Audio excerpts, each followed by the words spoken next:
you, Jesse Clegg is a multi-talented musician. He's got a golden voice. I mean, the South African singer-songwriter, guitarist, pianist. I mean, you can, elevate that list. 4 fire albums that have basically taken him to the next level.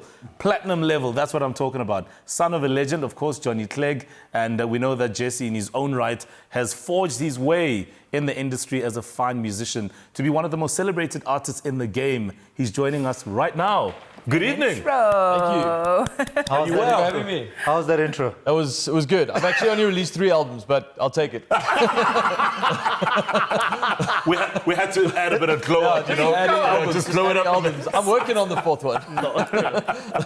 I mean, look, it was a couple of years ago. I mean, probably just over 10 years ago when you released, I think, your first album. Yeah. And when you look at your career and how everything has happened then, obviously a lot has happened. But take us back to that moment and what was going on with you, sort of musically as well.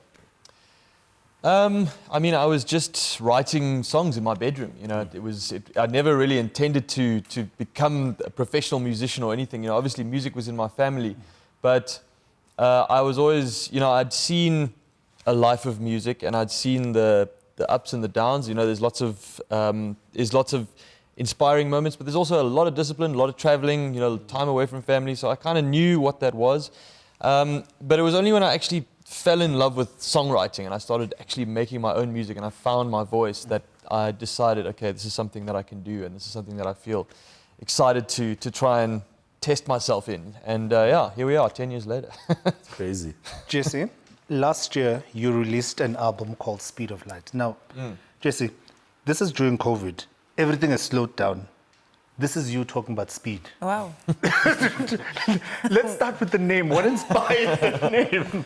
Man, I wrote the song just before lockdown started. I was actually in LA, I was recording it, and we were doing I had a whole lot of stuff lined up, and I was going to be there for a few months. And then as we started recording, the lockdown came, and I had to fly home.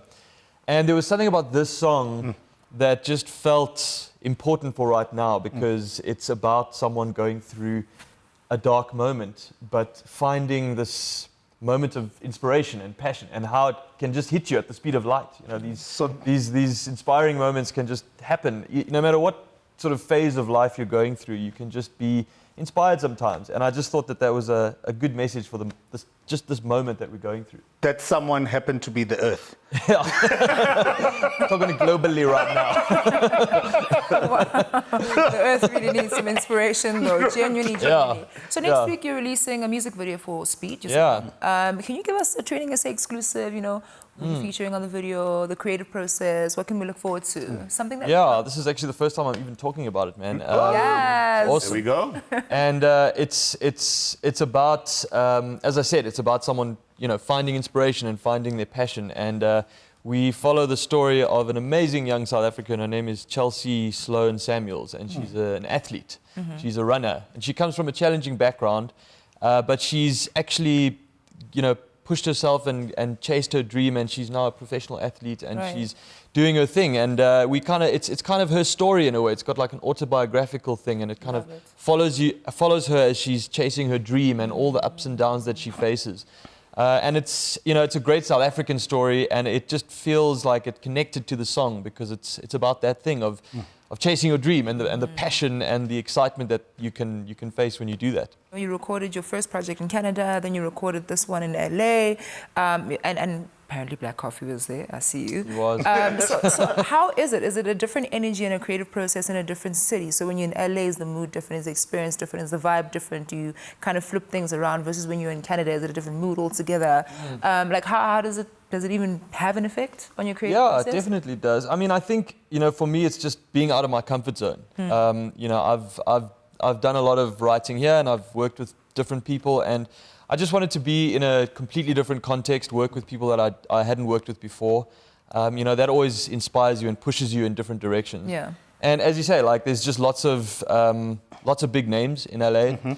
You're a small fish in a big pond, so you have to bring your A game. Yeah. You want to be the best version of yourself, and a lot of the time you're working with people who haven't heard of you, or they don't know who you are. So all you have is what you can bring to the table in terms of, here we are, we're in a studio session, what are we going to do today? Yeah. So I love that challenge. That for me is super. Jesse, like me, you come from a royal house. Obviously mine, I'm the emperor. You are in the royal house of music. You're a child of a legend, like the most Thank you, legend. man. As a Zulu man, I pay homage. Thank you. What did you learn from that great man, both in terms of life and music? Man, that is a very long answer. But, you know, I think my dad was my hero. He was my father. He was my role model. We were very close, man. We had a really deep connection, and you know, it's been a tough time for the family, you know, since he passed. Still dealing with it and working through the emotions. But he lived by example, and he was someone who gave his life to his music and his art and his activism. And I think that it's just a wonderful example to aspire to. You know, like if I could look back on a life well lived. In his case, I would be really proud. So. Can you see, guys? This is what happens when you're raised by a Zulu man. This is what happens. Well, Jesse, there's no question about the fact that you've had truckloads of inspiration coming from different quarters, different corners of the world, different people. So we look ahead to the future. Yes, you've got immediate projects, but beyond that, what is it that you're looking forward to with the year ahead as well? What can you expect? Man, I can't wait to play gigs again. Oh, yeah. I'm sure that We can't wait to attend. I'm dying out here. I'm just like, you know, it's been a weird time, you know, for musicians especially, because we